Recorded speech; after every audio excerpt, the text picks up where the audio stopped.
মিজানুর রহমান আজহারি উনি হচ্ছেন আমার একজন স্বপ্নের পুরুষ, স্বপ্নের মানুষ।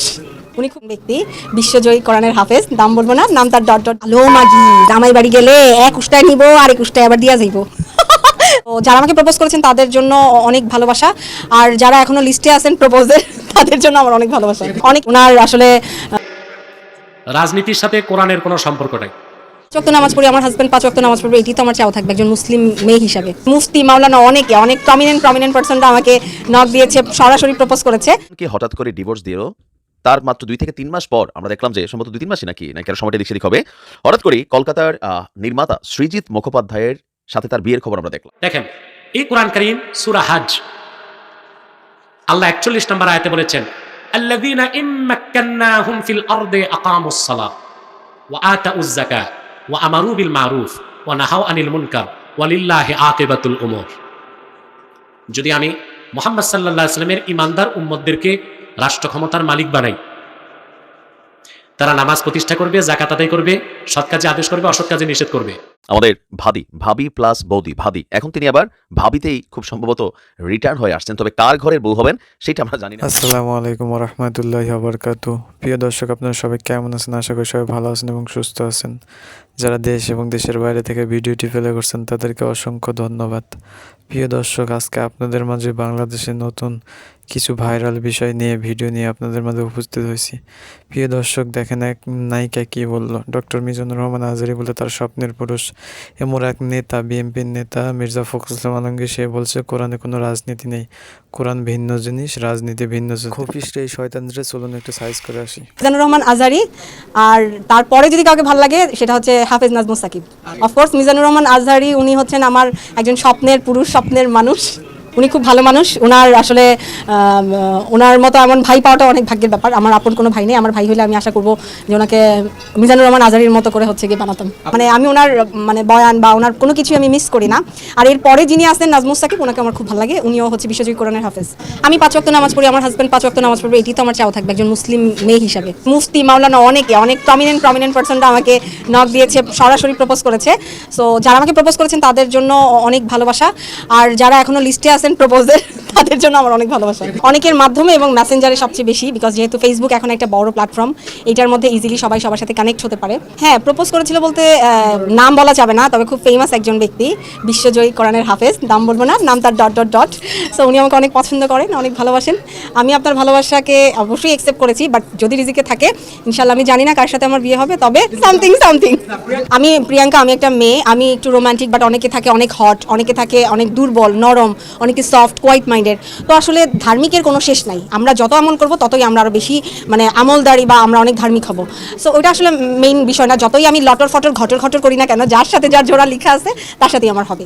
আমার লাইফের স্পেশাল পার্সন হচ্ছে আমার নানু। সো এবারে বার্থডেতে আমার নানু আছে আমার সাথে, আমার আম্মু আছে, আমার ফ্যামিলি মেম্বার আছে। নানুর সামনে অনেক দুষ্টামি করি, আর নানু আমাকে বলে, আলো মাগি, জামাই বাড়ি গেলে এক উষ্টায় নিব আর এক উষ্টায় আবার দিয়া যাইব। আসলে কে যে আমার এক উষ্টায় নিব আর এক উষ্টায় দিয়া যাইব আমি এখনো জানি না। আমি সবসময় আমার মনের মতো করে চলি। আমার মন যেটা বলে আমি আমার মনকে প্রায়োরিটি দেই।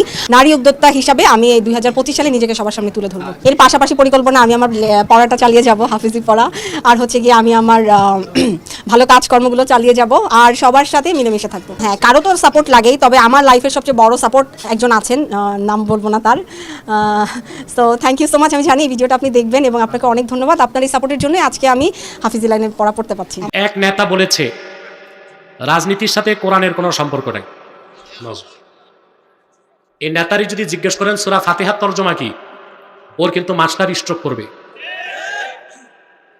সূরা ফাতিহার তরজমা যে জানে না, এ কেমনে বুঝবে কোরআনে রাজনীতি আছে না নাই?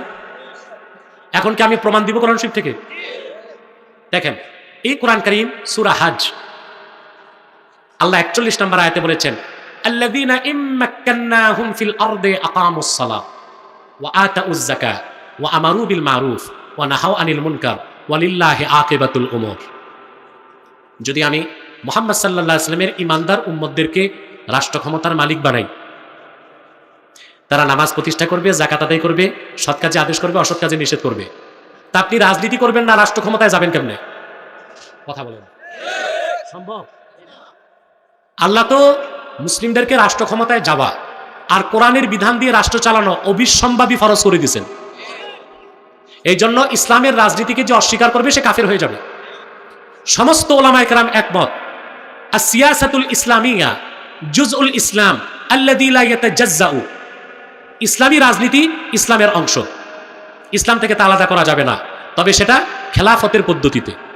কথা বুঝতে পারছেন? অর্থাৎ কোনো অবস্থায় আপনি ইসলামী রাজনীতিকে অস্বীকার করতে পারবেন না। তারপরে কোরআন কারীমে খেলাফতের ব্যাপারে আল্লাহ বলছেন না? হ্যাঁ, তারপরে আল্লাহ তাআলা ইসলামী আহকামে শরিয়া প্রতিষ্ঠার কথা কোরআন কারীমের মধ্যে বলেছেন। অতএব ইসলামী রাজনীতি কোরআনে নাই, এটা চরম নির্বোধ ছাড়া কেউ বলতে পারে না। ইসলামী রাজনীতি কোরআনেও আছে, হাদিসেও আছে না? কথা বলে না।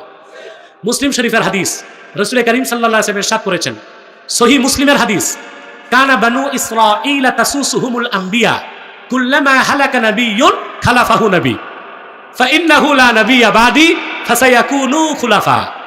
আল্লাহর হাবিব সাল্লাল্লাহু আলাইহি ওয়াসাল্লাম ইরশাদ করেছেন, বনি ইসরায়েলের নবীগণ রাজনৈতিক নেতৃত্ব দিত। সুবহানাল্লাহ কইবেন না? বনি ইসরায়েলের রাজনৈতিক নেতৃত্ব কারা দিতেন? নবীগণ। একজন নবী ইন্তেকাল করলে আরেক নবী দায়িত্ব নিতেন। আল্লাহর হাবিব বলেছেন, তবে আমি মুহাম্মদ সাল্লাল্লাহু আলাইহি ওয়াসাল্লামকে প্রেরণ করে আল্লাহ নবুয়ত ও রিসালাতের দরজা চিরতরে বন্ধ করে দিয়েছেন। আমার পরে কিয়ামত তক কোনো প্রকারই নবী নাই, কোনো প্রকার রাসূল নাই। তবে আমার দ্বীনের খেদমতে আমার উম্মতের রাজনৈতিক নেতৃত্ব দিবে খলিফাগণ। দেখি ইসলামের রাজনীতি নাই? যেমন কর্ম তেমন ফল। আমাদের ভাবি প্লাস বৌদি ভাবি, এখন তিনি আবার ভাবিতেই খুব সম্ভবত রিটার্ন হয়ে আসছেন। তবে কার ঘরের বউ হবেন সেটা আমরা জানি না। মিথিলা তাহসানকে হঠাৎ করে ডিভোর্স দিল।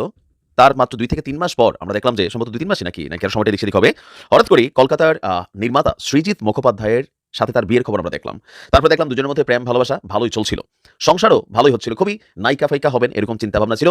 কিন্তু কলকাতার সৃজিত মুখার্জি দাদা বড় খেলোয়াড়। হ্যাঁ, এমনি তিনি সৃজিত হিসাবে অ্যাজ এ পার্সন হিসেবে তিনি হয়তো অনেক ভালো মানুষ, বাট যখন তিনি একজন পরিচালক সেই ক্ষেত্রে তিনি তার নায়িকা নির্বাচন বিষয়টা কিন্তু আলাদা প্ল্যাটফর্মে রাখেন।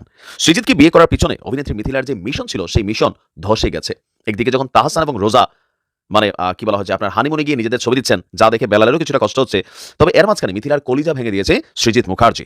আপনার সৃজিত মুখার্জি একটা ছবি শেয়ার করেছে, আর এই ছবিটা হচ্ছে অভিনেত্রী রীতা ভারী। বছর কয়েক আগেই রীতা ভারীর সাথে সম্পর্কের অবনতি ঘটেছিল সৃজিত মুখার্জির, আর এর পরপরই আপনার কি বলা হয় যে মিথিলার সাথে সম্পর্কে জড়িয়েছিল সৃজিত, সেখান থেকে বিয়ে। এখন দুজনের মধ্যে 100% ডিভোর্স হচ্ছে। বাহিরে হয়তো বিষয়টা আমরা এতটা জানি না, কারণ সৃজিত মুখার্জি প্রাক্তন রীতা ভারীকে বুকে আগলে একটা ছবি প্রকাশ করেছেন, আর এতে নেট দুনিয়া জুড়ে তোলপাড় যে মিথিলার তাহলে পরিণতি কোন দিকে যাচ্ছে। গত 14 জানুয়ারি নিজের ফেসবুকে একটি পোস্ট করেছেন সৃজিত, সেখানে দেখা গেছে রীতা ভারী তার বুকে মাথা রেখেছেন। এভাবেই নিজেদের সেলফিবন্দি করেছেন নির্মাতা। ক্যাপশনের সাহিত্যিক ভাষায় লিখেছেন, জমা খরচ হিসেব নিকেশ, কোথায় শুরু কোথায় বা শেষ, কেমন আছো, অনেক বছর পেরিয়ে এলাম, হঠাৎ তোমার দেখা পেলাম, কেমন আছো। 4 বছর আগে ভালোবেসে বিয়ে করেছিল মিথিলাকে সৃজিত। বিয়ের পরই একমাত্র মেয়ে আইরাকে নিয়ে কলকাতায় নতুন জীবন করার চেষ্টা করেছিল মিথিলা, কিন্তু এখন সেসব অতীত, কারণ সৃজিতের সাথে এক ছাদের নিচে মিথিলার থাকেন না, এমনকি কলকাতায়ও খুব বেশি একটা যান না। সৃজিত মিথিলার দাম্পত্য নিয়ে যে অবস্থান আমরা দেখছি যে বিচ্ছেদ হয়ে গেছে অথবা খুব শীঘ্রই বিচ্ছেদ হবে, বিষয়টা সামনে আসার শুধু অপেক্ষা আছে। আর এই ছবি দেখে অনেকেই বলছেন খ্যাতের সাক্কা খ্যাতে ভাঙছে, লাইলে তুলছে না। দর্শক, রীতা ভারীকে নিয়ে একটি ছবি যেটা আসছে, একটার সঙ্গে অভিনেত্রী রীতা ভারীর সাথে সৃজিতের প্রেম ছিল, আবার রীতা ভারী গেল জন্মদিন পার্টিতেও সৃজিতের উপস্থিতি ছিল। কেক খাওয়ানো থেকে দুজনের একসঙ্গে ছবি তোলা, এগুলাতে সাংসারিক জীবনে আরও নেগেটিভ অবস্থান তৈরি হয়েছে মিথিলা এবং সৃজিতের। হঠাৎ কেন রীতা ভারীকে নিয়ে এই ছবি দিল, বিষয়টা নিয়ে আপনার চলছে তোলপাড় গুঞ্জন। আর যেহেতু তাহসান এই মুহূর্তে মধুচন্দ্রিমায় আছে, এই ছবি দেখে মিথিলারও জলে, বেলাল ভাই তারও কিছুটা জ্বলছে, আর পাশাপাশি সৃজিতের ছবি দেখে মিথিলার জ্বলছে, বাংলাদেশের মানুষের জ্বলছে না। কারণ মিথিলা তার কেরিয়ারের জন্য অনেক ধরনের ঘটনা ঘটাইছেন, হিন্দু মুসলিম বিয়ে করছেন, এই যে কাহিনী নাটক ফাটক, হ্যাঁ 2-4 বছর সৃজিত দাদা লাড়ালাপ্পা করে তারপর বাংলাদেশে ছেড়ে দিল, কি হবে মিথিলার। কিছু কিছু মহিলাদের সিদ্ধান্তে জীবনের চরম পরিণতি আসে। আমাদের কুমিল্লার ভাষায় একটা কথা আছে, বেড়ারা জিত করলে হয় বাদশাহ, আর বেড়িরা জিত করলে হয়, আপনার এলাকায় কি বলে লিখেন খালি করে। ভালো থাকুন। প্রিয় দর্শক, না টেনে পুরো ভিডিও দেখার জন্য আপনাদেরকে অসংখ্য ধন্যবাদ। প্রিয় দর্শক, এই নায়িকা ডক্টর মিজানুর রহমান আজহারী হুজুরকে নিয়ে কী কথা বললো, এই বিষয়ে মূল্যবান মতামত অবশ্যই কমেন্ট বক্সে জানাবেন। মিথিলা কী ঘটনা ঘটালো এই বিষয়েও জানাবেন। আর ডক্টর আব্বাসী হুজুর যে মন্তব্য করছে, এটা কি আপনারা সঠিক কথা বলছেন? কি জন্য? কোরআনে তো অবশ্যই রাজনীতি আছে, আর আল্লাহ তো বলছে রাজনীতি করতে, আল্লাহ তো বলছে যে আমার দিন কায়েম করতে। কিন্তু কিছু কিছু শয়তান মার্কা রাজনীতিবিদ মনে করে মির্জা ফখরুল ইসলাম আলমগীর এই মন্তব্যটা আপনারা কিভাবে নিচ্ছেন অবশ্যই কমেন্ট বক্সে জানাবেন। আর এরকম শয়তানদের কোনো বাংলাদেশ স্থায়ী নেই, এটা মুসলমান কান্ট্রি। ইনশাল্লাহ আমরা ইসলামিক রাষ্ট্র কায়েম করবো। ইনশাল্লাহ সবাই ভালো থাকুন, সুস্থ থাকুন, আল্লাহ হাফেজ।